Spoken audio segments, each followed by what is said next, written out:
En effet, j'ai écrit plusieurs livres en France sur les sujets médicaux, car je suis gynécologue. Je m'étais intéressé aux problèmes de fécondation in vitro. Mais en arrivant en Israël, je suis arrivé en 88, à un moment où il y a eu des changements. D'abord, il y a eu l'intifada, et ensuite il y a eu le changement de régime. Et je me suis intéressé à la situation politique d'Israël et la relation avec l'islam. C'est-à-dire que tous les pays qui nous entourent sont des pays musulmans.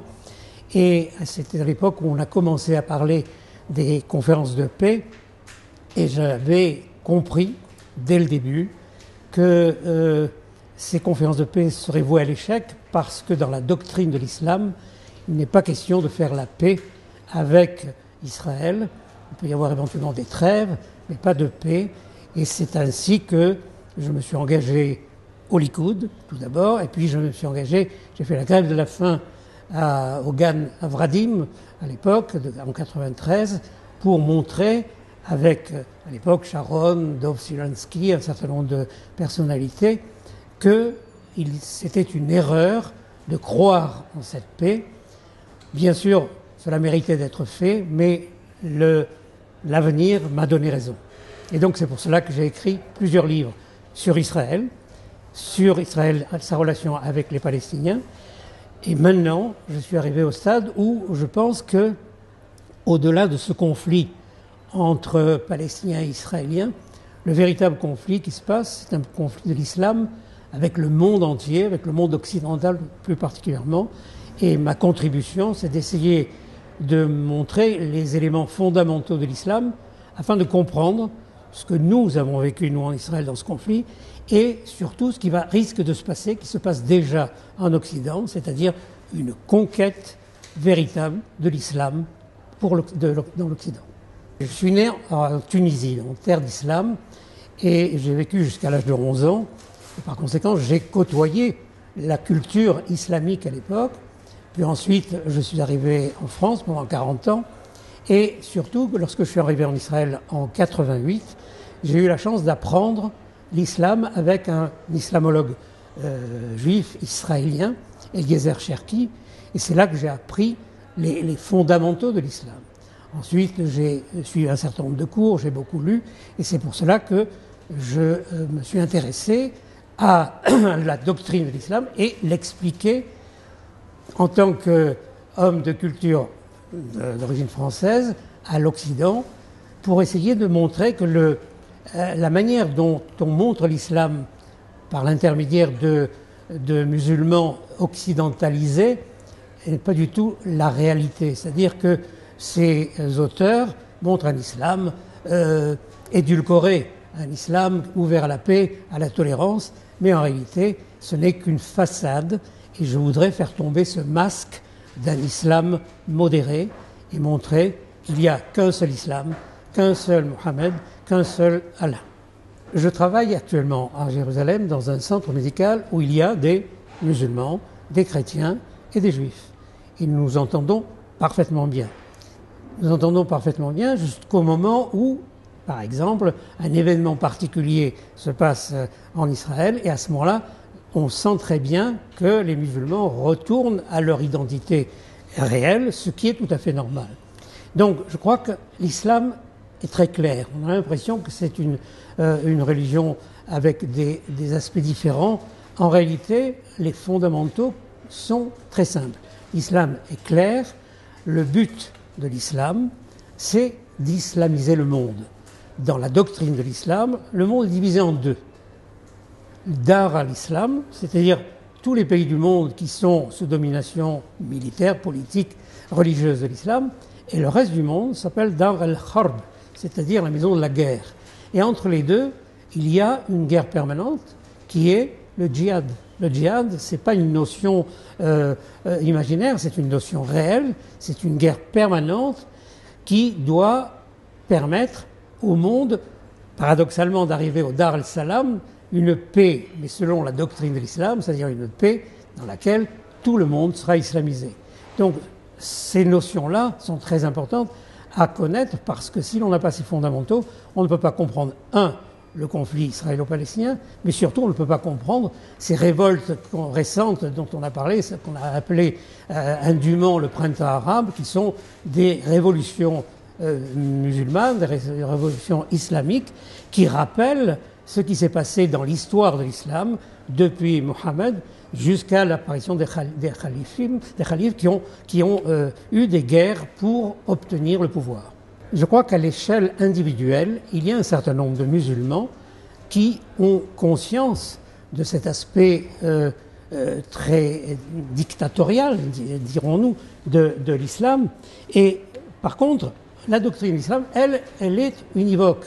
Le Coran incréé ne doit pas changer. Et par conséquent, on assiste à l'heure actuelle à un retour à l'islam originel, ce qui est normal.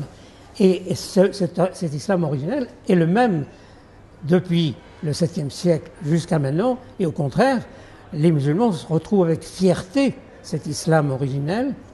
Même ceux qui sont apparemment éloignés de la religion sont fiers, et cela est normal, de retrouver leur identité. Donc, je crois que le retour vers l'islam des origines est une réalité qu'il faut prendre en compte.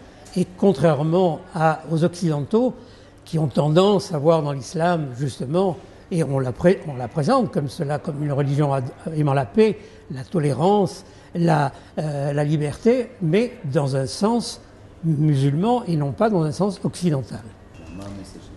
Alors, je crois que ce qui est intéressant, j'ai écrit ce livre en tant qu'Israélien, en tant que juif, de culture francophone, et je peux dire que le paradoxe, c'est que la Bible hébraïque, la Torah, nous explique qu'il va y avoir une réconciliation entre l'islam et Israël.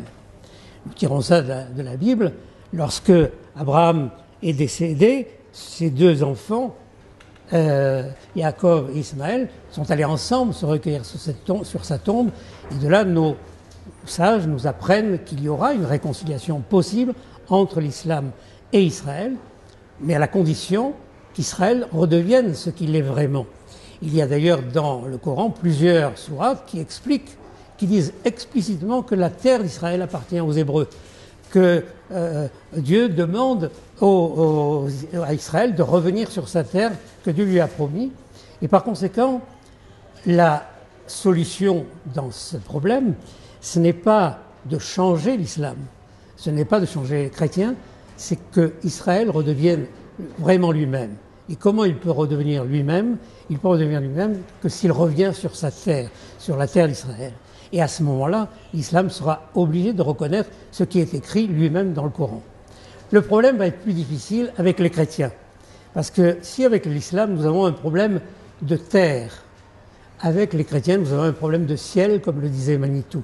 C'est-à-dire avec l'islam, bien, ils reconnaîtront un jour que cette terre nous appartient et que nous vivrons en harmonie, eux dans leur pays, nous dans le nôtre, avec des échanges tout à fait fraternels. Par contre, en ce qui concerne les chrétiens, ils devraient, et Manitou le disait aussi, il va falloir que nous soyons charitables avec les chrétiens parce qu'il faut qu'ils comprennent qu'en réalité, le nouvel Israël n'existe pas. Le seul et unique Israël, c'est Israël qui revient sur sa terre. L'islam a un problème avec la paix. L'islam a un problème avec la paix parce que pour l'islam, la paix, c'est une paix de reddition.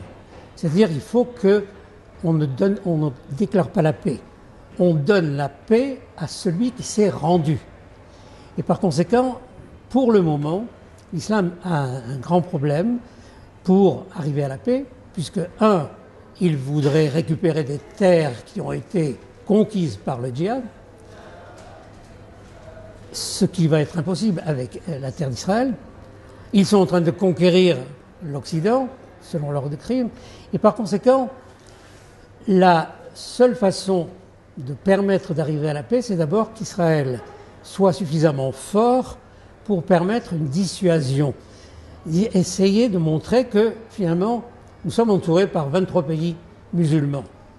Donc, point de vue numérique, il n'y a pas de doute, nous sommes en infériorité évidente. Mais pourquoi ils ne nous attaquent-ils pas, même s'ils le font et nous sommes menacés? C'est parce que pour le moment, ils savent qu'ils ne pourraient pas gagner la guerre alors qu'ils ont perdu un certain nombre de guerres précédemment. Donc je crois que c'est grâce à la force militaire, morale, spirituelle d'Israël que nous aurons la paix avec l'islam, qui pourra à ce moment-là reconnaître que dans son propre Coran, il y a une relation fraternelle avec Israël. Écoutez, je souhaite vraiment que ce livre soit traduit en arabe, en hébreu, en anglais, parce que ce livre-là est un livre, je suis un scientifique, je ne suis pas un intellectuel, un écrivain qui écrit des romans. J'ai fait une analyse très rationnelle des faits et qui permettent d'être traduites dans toutes les langues et qui permettent non pas de m'opposer avec l'islam notamment, puisque je suis capable de discuter avec un musulman croyant comme un frère, nous sommes différents, mais nous avons le même père. Et par conséquent, je crois que ce livre-là, s'il est traduit en arabe, je serais très heureux de pouvoir dialoguer avec des musulmans, des chrétiens, des laïcs ou des idolâtres. Alors j'ai écrit en effet quand l'Occident s'éveillera. J'ai rappelé en réalité un titre d'un livre qu'avait écrit Perfit quand la Chine s'éveillera à l'époque, et c'était d'ailleurs une phrase de Napoléon qui disait que quand le monde s'éveillera, cette phrase-là est tirée de cette citation de Napoléon. Je pense que pour le moment, l'Occident est en effet endormi, paralysé, perdu parce que dans la chrétienté, il y a une certaine notion de compassion vis-à-vis de l'autre, vis-à-vis notamment de l'ennemi, vis-à-vis du bourreau par rapport à la victime. Donc pour le moment, l'Occident est gêné par son passé colonial, par les guerres qui les ont épuisés, et par conséquent, ils sont en train d'essayer de regarder l'islam comme selon la manière dont on les présente. Et donc, je crois que l'erreur de l'islam va apparaître un jour, à un moment, lorsque justement cette conquête, par la foi démographique, par l'aspect religieux, le nombre de mosquées construites dans l'Europe est extraordinaire. Et il faut savoir que quand on construit une mosquée, ce n'est pas simplement construire un bâtiment, ce n'est pas simplement construire un lieu de culte, c'est construire un lieu de culte sur une terre qui a été conquise. Alors pour le moment, l'Occident ne comprend pas encore très bien qu'il est en train d'être conquis par l'islam, que l'islam a déclaré la guerre. On peut dire que depuis le 11 septembre 2001, l'islam manifestement a déclaré la guerre, mais on n'a pas voulu le comprendre. Et nous, en Israël, on sait que cela existe, et c'est pour cela que je pense que l'Israël peut apporter à l'Occident une manière de comprendre l'islam et surtout de se réveiller, car je pense qu'il y a de plus en plus dans l'Occident un réveil de l'identité originelle de l'Occident là aussi, qui se voit enlever ses valeurs personnelles, ne reconnaissent pas leur pays. C'est un pays qui a accueilli les musulmans et ils ont l'impression ne plus être chez eux. C'est-à-dire d'un côté on avait les Français ou les Occidentaux qui ne se sentent pas chez eux et les musulmans qui arrivent, qui sont des nouveaux venus, veulent vivre dans les pays occidentaux comme chez eux. Et c'est là que le problème se pose. Bien sûr que la notion d'islamophobie, vous savez, l'islamophobie, c'est une arme nouvelle de l'islam pour empêcher qu'on parle de l'islam. Tous ces auteurs qui ont parlé de l'islam ont eu des fatwas, vous avez parlé de Salam Rushdie, mais moi je pense, en tant que gynécologue, à toutes les femmes qui ont écrit sur l'islam et qui, elles, ont souffert dans leur chair, dans leur esprit, dans leur âme de l'islam fondamentaliste et qui, elles aussi ont été l'objet de fatwas. Donc je crois que c'est possible que je sois menacé par l'islam, mais cela prouvera que j'ai raison. Je peux dire 3 raisons d'être attaqué par l'islam. Je suis juif, je suis israélien et je suis franc-maçon. 3 éléments qui ne sont pas supportés par l'islam fondamentaliste, mais malgré cela, j'ai confiance, parce que dans le judaïsme, l'histoire du monde, l'histoire de l'humanité se termine bien. Vous savez, quand on vit en Israël, on est optimiste par nature.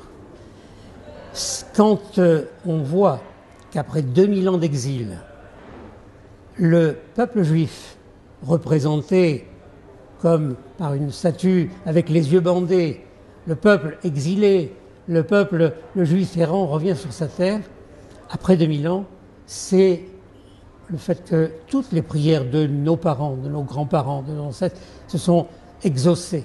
Et que par conséquent, on ne peut être qu'optimiste lorsqu'on est un juif israélien qui est revenu sur sa terre retrouvée.